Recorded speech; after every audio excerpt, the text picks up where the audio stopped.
Hey, Dwight Clow here, Inner Wealth. I just want to share a little thought from Luke chapter 5. We have the story of Jesus goes out fishing with a bunch of fishermen, and Simon Peter is one of them on the boat. Of course, Jesus is a rabbi. The rest of these guys are professional fishermen. And they had worked all night before Jesus arrived, trying to fish, caught nothing.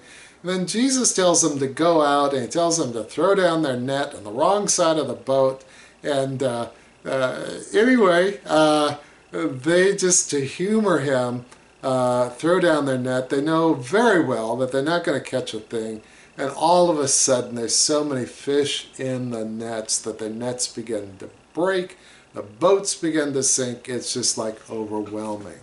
And Peter has this revelation like, this is no ordinary guy that's in this boat with us.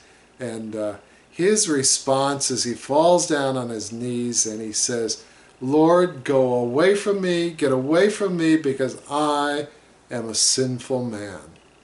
And I just want to just reflect on that for a moment because, Peter, I think, is stating what's probably inside the hearts of most of us or all of us. And that is just kind of this idea that I got to dress up for God, that I got to be on my best behavior around God, that, somehow I got to clean up before I can let God into my life. And Jesus' next words are, do not be afraid. And what is God saying there? God is saying, oh, wait a second. You got to do the counterintuitive thing. You have to come to me. We need to come to God. We need to approach God not after we've cleaned ourselves up, but before we clean ourselves up, because He alone has the ability to fix what's wrong inside us. And so really the Christian life in some ways just boils down to which thing, into one thing, and that is, which direction do you run? Do you run toward God or do you run away from Him?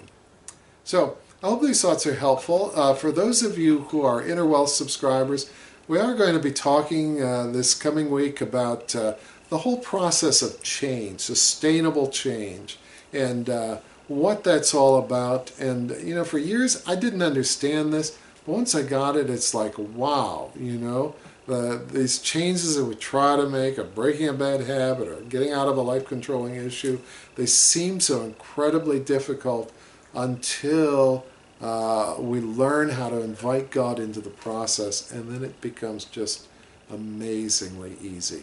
So anyway, I've enjoyed just sharing these thoughts with you. Hope that they're helpful. Have a super day.